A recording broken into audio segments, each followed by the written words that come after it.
ನಮಸ್ತೆ ಎಜೆ ನ್ಯೂಸ್ಗೆ ಸ್ವಾಗತ. ಬಾಲಕಿ ಮೇಲೆ ಲೈಂಗಿಕ ದೌರ್ಜನ್ಯ ಎಸಗಿದ ಆರೋಪದ ಮೇಲೆ ಮ್ಯೂಸಿಕ್ ಮೈಲಾರಿ ಎಂದೇ ಖ್ಯಾತಿ ಪಡೆದಿರುವ ಜಾನಪದ ಕಲಾವಿದ ಮೈಲಾರಿಯನ್ನ ಪೋಕ್ಸೋ ಪ್ರಕರಣದಲ್ಲಿ ಪೊಲೀಸರು ಅರೆಸ್ಟ್ ಮಾಡಿದ್ದಾರೆ.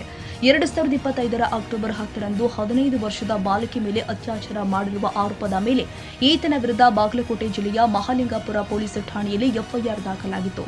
ಈ ಸಂಬಂಧ ಮೈಲಾರಿ ಸೇರಿ 7 ಜನರ ಮೇಲೆ ಪ್ರಕರಣ ದಾಖಲಾಗಿದೆ. ಸದ್ಯ ಪೊಲೀಸರು ಪ್ರಮುಖ ಆರೋಪಿ ಮೈಲಾರಿಯನ್ನ ಬಂಧಿಸಿದ್ದಾರೆ. ಕಳೆದ 2 ತಿಂಗಳ ಹಿಂದೆ ಲಾಡ್ಜ್ವೊಂದರಲ್ಲಿ ಬಾಲಕಿ ಮೇಲೆ ಲೈಂಗಿಕ ದೌರ್ಜನ್ಯ ನಡೆದ ಬಗ್ಗೆ ಬೆಳಗಾವಿ ಜಿಲ್ಲೆಯ ಚಿಕ್ಕೋಡಿ ಪೊಲೀಸ್ ಠಾಣೆಯಲ್ಲಿ ಪ್ರಕರಣ ದಾಖಲಾಗಿತ್ತು. ಬಾಲಕಿ ಬಾಗಲಕೋಟೆ ಜಿಲ್ಲೆಯ ನಿವಾಸಿ ಆಗಿರುವುದರಿಂದ ಪ್ರಕರಣವನ್ನು ಮಹಾಲಿಂಗಪುರ ಪೊಲೀಸ್ ಠಾಣೆಗೆ ವರ್ಗಾವಣೆ ಮಾಡಲಾಗಿತ್ತು. ವಿಜಯಪುರ ಜಿಲ್ಲೆಯ ತಿಕೋಟ ಬಳಿ ಮೈಲಾರಿಯನ್ನ ತೇರದಾಳ ಪೊಲೀಸರು ಅರೆಸ್ಟ್ ಮಾಡಿದ್ದಾರೆ. ಈ ಬಗ್ಗೆ ಮಾಹಿತಿ ನೀಡಿದ ಜಿಲ್ಲಾ ಪೊಲೀಸ್ ವರಿಷ್ಠಾಧಿಕಾರಿ ಸಿದ್ಧಾರ್ಥ ಗೋಯಲ್ ಡಿ 14ರಂದು ಚಿಕ್ಕೋಡಿ ಪೊಲೀಸ್ ಠಾಣೆಯಲ್ಲಿ ಪೋಕ್ಸೋ ಪ್ರಕರಣ ದಾಖಲಾಗಿತ್ತು. 15 ವರ್ಷದ ಬಾಲಕಿ ಮೇಲೆ ಮೈಲಾರಿ ಲೈಂಗಿಕ ದೌರ್ಜನ್ಯ ಎಸಗಿರುವ ಬಗ್ಗೆ ದೂರು ನೀಡಲಾಗಿತ್ತು. ಇತರ 6 ಮಂದಿ ಮೇಲೆ ಹಲ್ಲೆ ಹಾಗೂ ನಿಂದನೆ ಮಾಡುವ ಸಂಬಂಧ ಪ್ರಕರಣ ದಾಖಲಾಗಿತ್ತು. ಚಿಕ್ಕೋಡಿಯಲ್ಲಿ ಎಫ್ಐಆರ್ ಆದ ಬಳಿಕ ನಮಗೆ ಕೇಸ್ ವರ್ಗಾವಣೆ ಆಗಿತ್ತು. ಅಲ್ಲದೆ ತನಿಖೆಗಾಗಿ 3-4 ತಂಡವನ್ನ ರಚಿಸಿದ್ವಿ ಅಂತ ತಿಳಿಸಿದರು. ಪ್ರಮುಖ ಆರೋಪಿ ಮೈಲಾರಿ ಮೇಲೆ ಜಾಮೀನು ರಹಿತ ಸೆಕ್ಷನ್ ಹಾಕಲಾಗಿದೆ. ಹೀಗಾಗಿ ಆತನನ್ನ ತಕ್ಷಣ ಬಂಧನ ಮಾಡಿದ್ದೀವಿ. ವೈದ್ಯಕೀಯ ಪರೀಕ್ಷೆ ಬಳಿಕ ಆತನನ್ನ ಕೋರ್ಟ್ ಮುಂದೆ ಹಾಜರುಪಡಿಸಲಾಗಿದೆ. ಉಳಿದ 6 ಮಂದಿ ಆರೋಪಿಗಳು ಯಾರು ಎಂಬುದನ್ನು ಪತ್ತೆ ಮಾಡಲಾಗಿದ್ದು ಅವರ ವಿರುದ್ಧವೂ ಕೂಡ ಕ್ರಮ ಕೈಗೊಳ್ಳಲಾಗುತ್ತೆ. ಆರೋಪಿಯ ಸ್ಥಳ ಮಹಜರು ಮಾಡಲಾಗಿದೆ. ಸ್ಥಳೀಯ ಮಾಹಿತಿ, ಫೋನ್ ಕರೆಗಳು ಸೇರಿ ವಿವಿಧ ಆಯಾಮಗಳಲ್ಲಿ ತನಿಖೆ ನಡೆಸಲಾಗಿದೆ. ಕಾರಲ್ಲಿ ಹೋಗುತ್ತಿರುವಾಗಲೇ ಆರೋಪಿಯನ್ನು ಬಂಧಿಸಲಾಗಿದ್ದು ಪ್ರಕರಣವನ್ನು ಗಂಭೀರವಾಗಿ ಪರಿಗಣಿಸಲಾಗಿದೆ ಅಂತ ಎಸ್ಪಿ ಮಾಹಿತಿ ಕೊಟ್ಟಿದ್ದಾರೆ. ನಿನ್ನೆ ನಮಗೆ ಚಿಕ್ಕೋಡಿ ಪೊಲೀಸ್ ಠಾಣೆಯಿಂದ ಒಂದು 0 FIR ನಮ್ಮಲ್ಲಿ ಬಂದು ಟ್ರಾನ್ಸ್ಫರ್ ಆಗಿದೆ. FIR ಅಲ್ಲಿ 15 ವರ್ಷ 5 ತಿಂಗಳದ್ದು ಒಂದು ಅಪ್ರಾಪ್ತ ಬಾಲಿಕೆ ಮೇಲೆ ಪೋಕ್ಸೋ ಕಾಯ್ದೆ ಪ್ರಕಾರ ಲೈಂಗಿಕ ದೌರ್ಜನ್ಯ ಆಗಿದೆ. ಅದರ ಪ್ರಕಾರ ನಮ್ಮ ಮಹಾಲಿಂಗಪುರ ಸ್ಟೇಷನ್ಗೆ ಟ್ರಾನ್ಸ್ಫರ್ ಆಗಿದೆ. 7 ಜನ ಮೇಲೆ FIR ಇದೆ. ಅಲ್ಲಿ ಮ್ಯೂಸಿಕ್ ಮಲಾರಿ ಅದರ ಜೊತೆಗೆ ಇನ್ನೂ 6 ಜನ ಮೇಲೆ FIR ಇದೆ. ಆ 0 FIR ಪ್ರೊಸೀಜರ್ ಪ್ರಕಾರ ನಾವು ನಮ್ಮ ಮಹಾಲಿಂಗಪುರ ಸ್ಟೇಷನಲ್ಲಿ FIR ಮಾಡಿದ್ದೀವಿ. ಇವರು ವಿಕ್ಟಿಮ್ ಯಾರಿದ್ದಾರೆ ಅವರು ಕೂಡ ಮೂಲತಃ ನಿಪ್ಪಾಣಿ ತಾಲೂಕು ಅವರು ಇರ್ತಾರೆ. ಅಕ್ಯೂಸ್ಡ್ ಪರ್ಸನ್ ಯಾರಿದ್ದಾರೆ ನಮ್ಮ ಇರೋ ಪ್ರಕಾರ ಪ್ರಿಲಿಮಿನರಿ ಮಾಹಿತಿ ಪ್ರಕಾರ ಅವರು ಕೋಲಾರ ಜಿಲ್ಲೆ ಅವರು ಇರ್ತಾರೆ.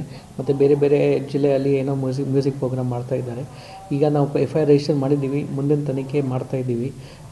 ಅದಕ್ಕೆ ನಾವು ಬೇರೆ ಬೇರೆ ಟೀಮ್ ರಚನೆ ಮಾಡಿದ್ದೀವಿ. 3-4 ಟೀಮ್ ರಚನೆ ಮಾಡಿದ್ದೀವಿ. ಒಂದು ವಿಕ್ಟಿಮ್ದು ಮತ್ತು ರೀಸ್ಟೇಟ್ಮೆಂಟ್ ತಗೋಬೇಕು, ಅಕ್ಯೂಸ್ಗೆ ಹಿಡಿಬೇಕು, ಮತ್ತು ಆ್ಯಕ್ಚುಲಿ ಏನು ನಡೆದಿದೆ ಅದು ಮಾಡಬೇಕು. ಬೇಸಿಸ್ ನಮ್ಮಲ್ಲಿ ಯಾಕೆ ಇವರು FIR ಟ್ರಾನ್ಸ್ಫರ್ ಮಾಡಿದ್ದಾರೆ ಅದಕ್ಕೆ ಕಾರಣ ಏನಿದೆ, ಇವರಿಬ್ಬರು ಹೊರಗಡೆ ಹೋಗಿದ್ದಾಗ ಕೂಡ ಇನ್ಸಿಡೆಂಟ್ ಟೈಮಲ್ಲಿ 1 ರಾತ್ರಿ ಬಂದು ನಮ್ಮ ಮಹಾಲಿಂಗಪುರ ಅಲ್ಲಿ ಒಂದು ಲಾಡ್ಜಲ್ಲಿ ಇವರು ಸ್ಟೇ ಮಾಡಿದ್ದಾರೆ.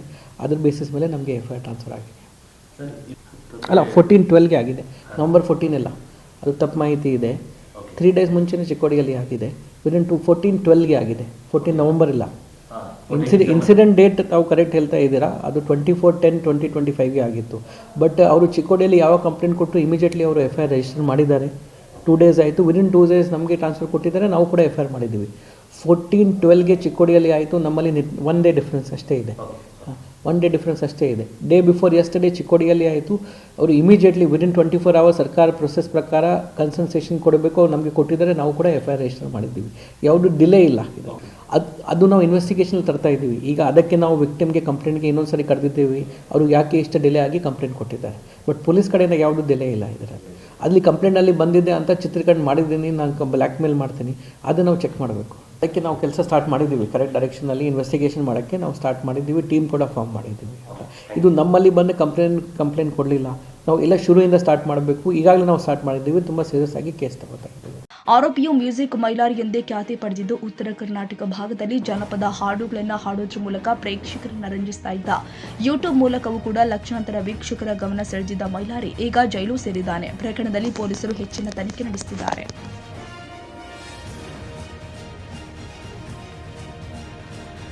ಕನ್ನಡಿಗರ ಮೆಚ್ಚಿನ ನಿಮ್ಮ AJ 24/7 ನ್ಯೂಸ್ ಕನ್ನಡ ವಾಹಿನಿ ಇದೀಗ ಟಿವಿಯಲ್ಲಿ ಲಭ್ಯ. ನೋಟಿಸ್ ಕೊಟ್ಟಿದ್ರೆ ವಾಪಸ್ ತಗೋತೀವಿ. ಇವತ್ತು ವಕ್ಫ್ ಪ್ರಾಪರ್ಟಿ ಅಂತೇಳಿ ಬರ್ತದೆ ಅಂತ ಹೇಳಿದ್ರೆ ರೈತರು ಬೀದಿಗೆ ಬಂದ್ರೆ ಏನ್ ಮಾಡ್ಬೇಕಾಗುತ್ತೆ? ಯಾರು ವೋಟ್ ಹಾಕಿಲ್ಲ ಅಂದ್ರೆ ಗ್ಯಾರಂಟಿನೆಲ್ಲ ಸ್ಟಾಪ್ ಮಾಡ್ಬಿಡ್ತೀವಿ.